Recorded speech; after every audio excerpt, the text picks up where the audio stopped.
Éternel Dieu Tout-Puissant, au nom de Jésus, sois béni. Ce soir, nous sommes encore réunis au moyen de ce réseau social, Seigneur, pour partager la parole de Dieu, pour nous édifier les uns les autres. Et nous voulons que tu disposes de nos cœurs à recevoir cette parole, mais surtout à interpréter cette parole de la manière dont tu le désires, mais encore à apporter des éclaircissements les uns les autres dans notre intervention, afin que chacun de nous sorte d'ici béni et transformé par ta parole. Merci Jésus. Amen. Amen. Voilà, aujourd'hui, nous on a pris un autre livre dont on va interpréter, le livre de Jean, dans tous les épîtres de Jean. On commence par la première épître, la deuxième et la troisième. Donc, aujourd'hui, on commence par le premier chapitre du premier épître de Jean, à partir du verset 1 jusqu'au verset 4. Et le thème dont nous avons retenu est intitulé « La parole qui donne la vie ». La parole qui donne la vie. Donc, faisons donc la lecture, la parole qui donne la vie. 1 Jean, verset 1 à 4. Ce qui était dès le commencement, ce que nous avons entendu, ce que nous avons vu de nos yeux, ce que nous avons contemplé et que nos mains ont touché concernant la parole de vie, car la vie a été manifestée et nous l'avons vue et nous lui rendons témoignage et nous vous annonçons la vie éternelle qui était auprès du Père et qui nous a été manifestée. Ce que nous avons vu et entendu, nous vous l'annonçons à vous aussi, afin que vous aussi, vous soyez en communion avec nous. Or, notre communion est avec le Père et avec son Fils Jésus-Christ. Et nous écrivons ces choses afin que notre joie soit parfaite. Amen. Amen. La Bible nous dit que nous écrivons ces choses afin que notre joie soit parfaite. On rend donc toute la gloire à Dieu parce que il nous donne la parole qui nous fait vivre. Et souvent, qu'est-ce qu'on appelle la parole qui fait vivre, bien-aimés? Nous voyons que la parole qui fait vivre est un être humain. Ce n'est pas la parole simple comme nous le pensons. Lorsqu'on dit la parole qui fait vivre, on fait allusion à un être humain. Et cet être humain, c'est Jésus. Amen. C'est Jésus qui est la parole. Nous pouvons lire un peu le livre, les évangiles de Jean, chapitre 1, versets 1 à 5. Les évangiles de Jean. Les évangiles de Jean. Nous allons, chapitre 1. Chapitre 1 à 5. C'est ça? Chapitre 1, oui, versets 1 à 5. Au commencement était la parole et la parole était avec Dieu. Et la parole était Dieu. Elle était au commencement avec Dieu. Toutes choses ont été faites par elle et rien de ce qui n'a été fait sans elle. En elle, elle était la vie et la vie était la lumière des hommes. La lumière, lui, dans les ténèbres et les ténèbres ne l'ont point reçue. Amen. Moi, je vais lire une autre version. Excusez-moi, j'aime bien Parole de vie et je vais lire la version Parole de vie. Il est écrit, au commencement, la parole existait déjà. La parole était avec Dieu et la parole était Dieu. Au commencement, la parole était avec Dieu. Par elle, Dieu a fait toutes choses et il n'a rien fait sans elle. En elle, il y a la vie. Et la vie est la lumière des êtres humains. La lumière brille dans la nuit et la nuit ne l'a pas reçue. Amen. Voilà, ici, on nous parle de la parole. À ce moment, la parole, il est un esprit. À ce moment, la parole, il est invisible. Lorsque la parole créait toute chose, à ce moment, elle était esprit. Elle était invisible aux yeux des hommes. Les hommes ne pouvaient pas voir la parole. Mais plus tard, lorsqu'il a fallu que la parole vienne délivrer les hommes, lorsqu'il a fallu que la parole vienne racheter les hommes, la parole devient un être et cet être est un être humain, donc une personne. Lisons toujours le même chapitre 1 de Jean, mais le verset 14. Nous y allons. Verset 14. Frère, mon frère, Pierre. Je vous ai écrit, petits enfants, parce que vous avez connu le Père. Je vous ai écrit. Non, Père. Attention, frère Jean, frère Pierre, excusez-moi, vous êtes aux épîtres. Allons à l'évangile. Évangile, toujours chapitre 1. Jean, chapitre 1, verset 14. OK. Et la parole a été faite chair, et elle a habité parmi nous, pleine de grâce et de vérité, et nous avons contemplé sa gloire, une gloire comme la gloire du Fils unique venu du Père. Amen. Amen. La parole est devenue un homme et il a habité parmi nous. Nous avons vu sa gloire. Cette gloire, il l'a reçue du Père. C'est la gloire du Fils unique plein d'amour et de vérité. Donc, lorsqu'on parle ici donc de la parole, en fait, quelquefois, pour que cela impacte nos cœurs, il faut qu'on regarde à l'être humain. Parce que souvent, quand on regarde à la parole comme étant un livre, certaines personnes ne sont pas vraiment touchées au plus profond de leur cœur. Mais quand tu regardes la parole comme un être humain qui est venu te sauver, qui a donné sa vie pour te sauver, on prend souvent l'exemple lorsqu'une personne t'a protégé d'un danger. Tu le vois comme ton sauveur. Lorsqu'une personne c'est que t'a sorti d'une situation difficile, il reste souvent même un peu, si tu n'es pas un chrétien, de vénérer cette personne parce que tellement tu es reconnaissante ou tu es reconnaissant envers la personne parce que la personne a donné beaucoup pour que tu aies la vie ou pour que tu sois délivré d'un danger.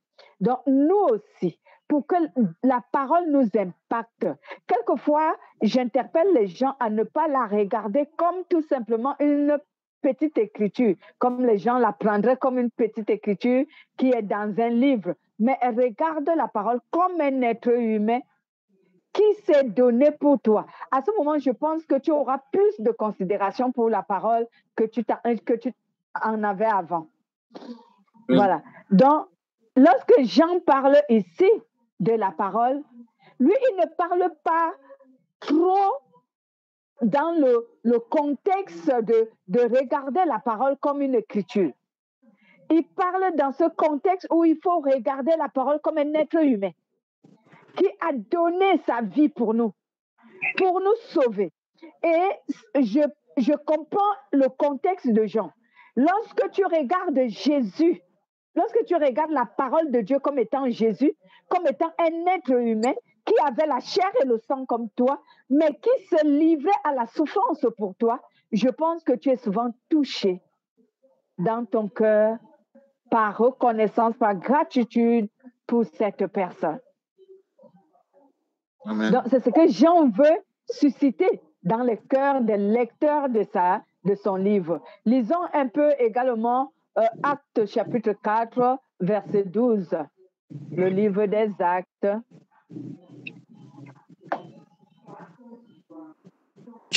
Actes chapitre 12.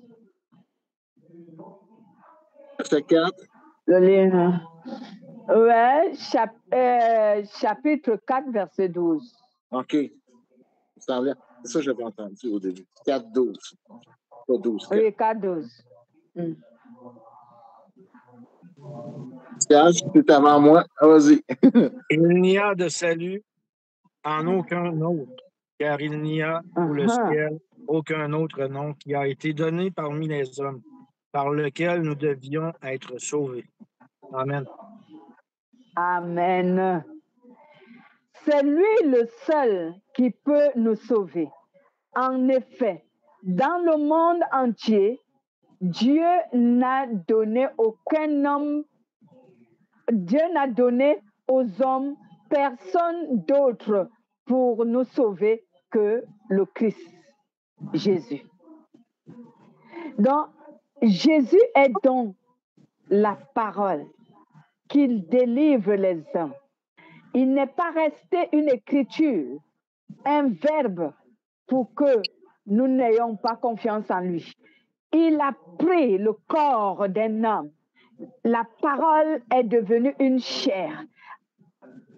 Un être humain portant la chair et le sang comme toi et moi, afin de se donner à la croix pour nous, pour que nous trouvions la vie.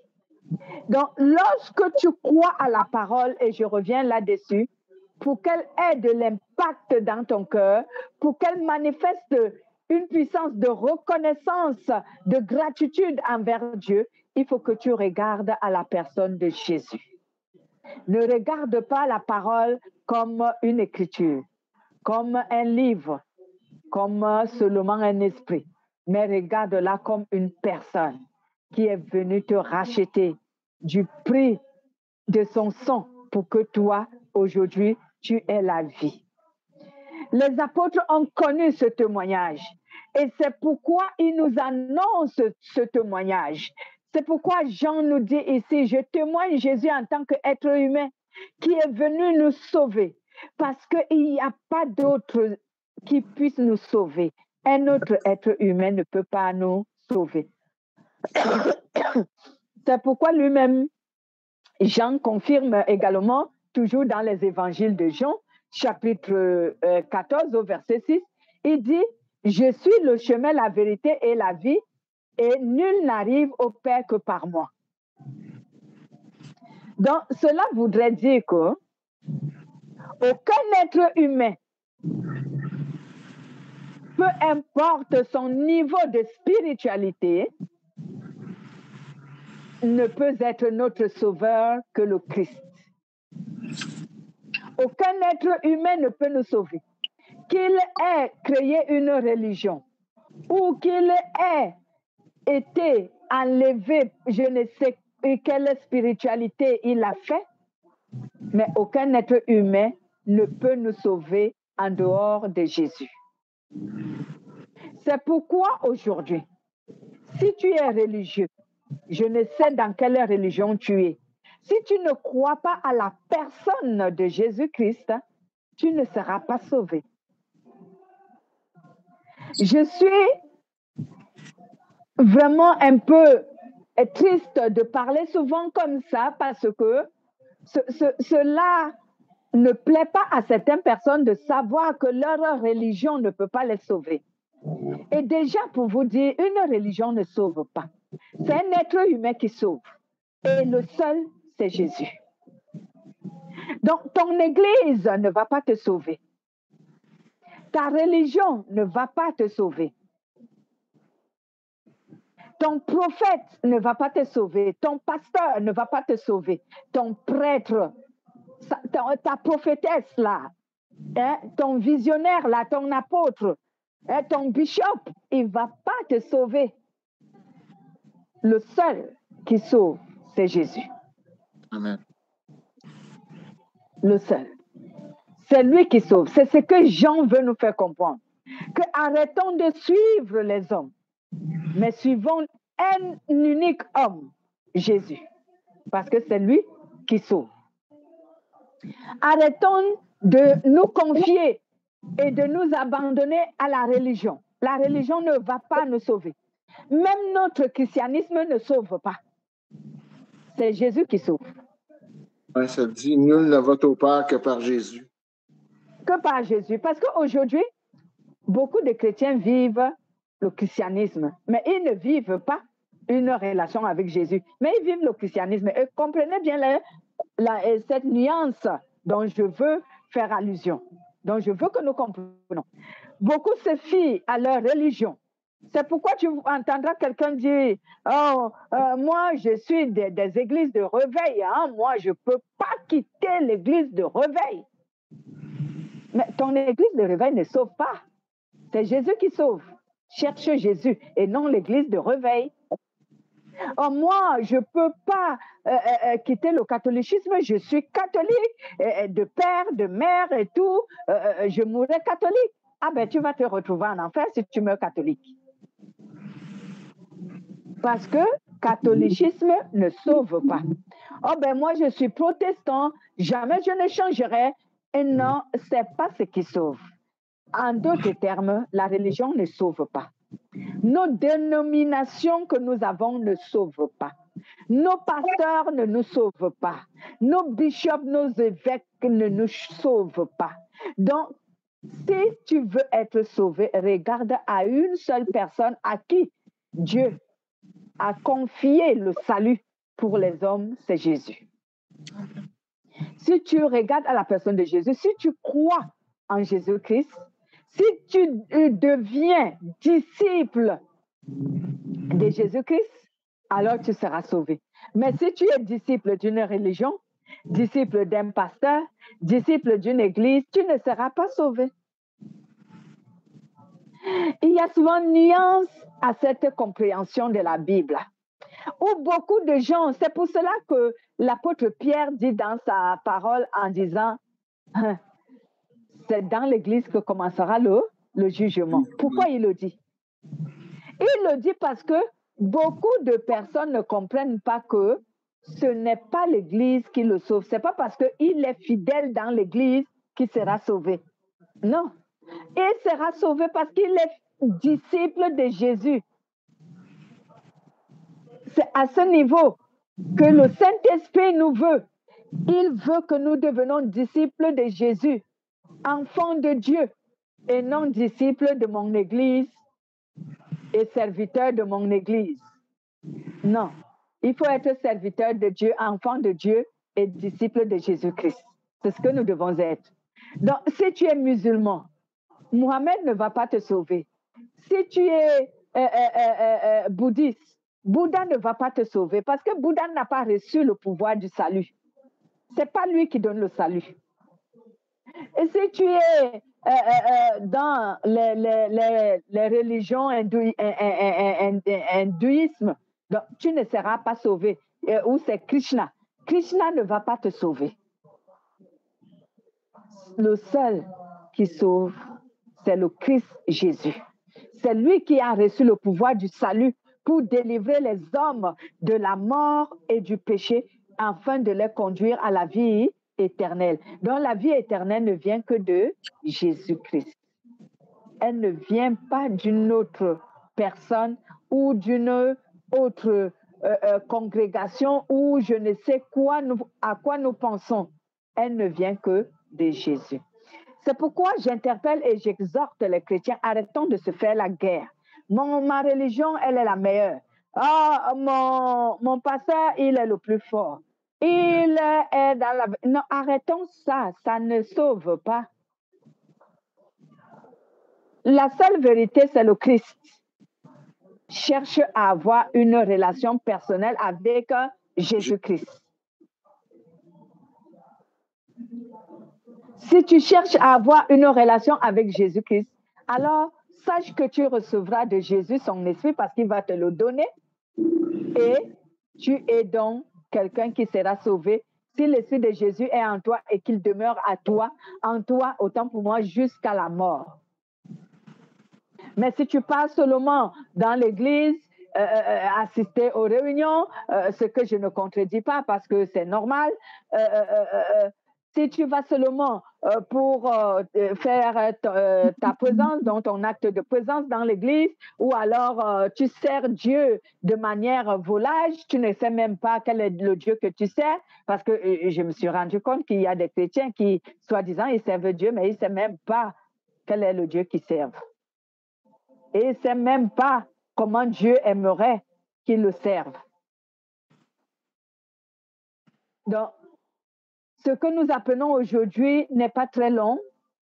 Le seul message, c'est que l'apôtre Jean, par le Saint-Esprit, nous interpelle à suivre Jésus, à rechercher Jésus et une relation avec Jésus. Qu'il veut nous faire savoir que aucun autre être ne peut nous sauver, il n'y a que Jésus. Il veut même que il est allé très loin, il veut qu'on sache que nos églises ne nous sauvent pas. Nos pasteurs et tout ce que nous avons dans l'église, peu importe les titres et les fonctions, les responsabilités qu'ils ont, ils ne nous sauvent pas. C'est Jésus qui nous sauve. Donc, on ne doit pas s'égarer en suivant ces choses sans comprendre. Il faut qu'on cherche le Christ. Parce que c'est lui seul qui sauve. C'est cela notre premier message du livre de 1 Jean chapitre 1 verset 1 à 4. Amen. Y a-t-il des interventions? Non, c'est assez clair. Amen. Donc, je prie vraiment que tous, autant que nous sommes dans ce groupe, qu'on comprenne que même notre groupe ne nous sauvera pas, et encore moins Madeleine. Madeleine ne sauvera personne. Je ne peux pas sauver les gens. Je suis juste là pour interpréter la parole de Dieu afin de réveiller notre conscience et que nous suivons le vrai chemin qui est Jésus, qui va nous sauver. Qu'on ne se fie pas à tout ce que nous écoutons à gauche et à droite qui nous égare. Ce n'est pas la célébrité d'un pasteur qui va te sauver. Et sa célébrité, ça le regarde, lui et Jésus. Est-ce que c'est Jésus qui le rend célèbre, ou c'est lui-même, ou c'est le monde? On ne sait pas. Ne suivons pas ça. Cherchons Jésus. Parce que même moi, Madeleine, qui suis dans le groupe avec vous, qui interprète la parole de Dieu pour vous, je ne peux pas vous sauver. Je ne peux pas. Je ne suis qu'un instrument qui doit vous interpréter la parole. Donc, ne suivez pas Madeleine, mais suivez Jésus dont Madeleine est en train de vous présenter. Cherchez ce Jésus, le véritable. Et même un conseil, une exhortation. Si vous trouvez que le Jésus que vous présente, soit votre église, soit votre pasteur, n'est pas celui de la Bible, alors renoncez à ce Jésus. Allez chercher le vrai Jésus. Amen. Cherchez le véritable Jésus. Parce qu'aujourd'hui, on nous présente des Jésus qui ne sont pas vraiment le Christ. Ils ne sont pas montés sur la croix pour nous. On les appelle juste Jésus. Mais est-ce qu'ils sont montés sur la croix pour nous? Non. Est-ce qu'ils ont le pouvoir du salut? Non. Alors, j'exhorte les chrétiens à rechercher celui qui est monté sur la croix pour nous. Celui qui est la parole. Lorsqu'il était un esprit dans les cieux, il était l'esprit et en même temps la parole. Et qui est venu sur la terre, il s'est fait homme. Et on l'a nommé Jésus. C'est lui que nous devons chercher. Parce que c'est lui qui est monté sur la croix pour nous. C'est lui qui a le pouvoir du salut. Les autres Jésus n'ont pas le pouvoir du salut. Ils n'en ont pas. Donc, ils ne peuvent pas sauver les hommes. Voilà. S'il n'y a pas de... vous avez une intervention?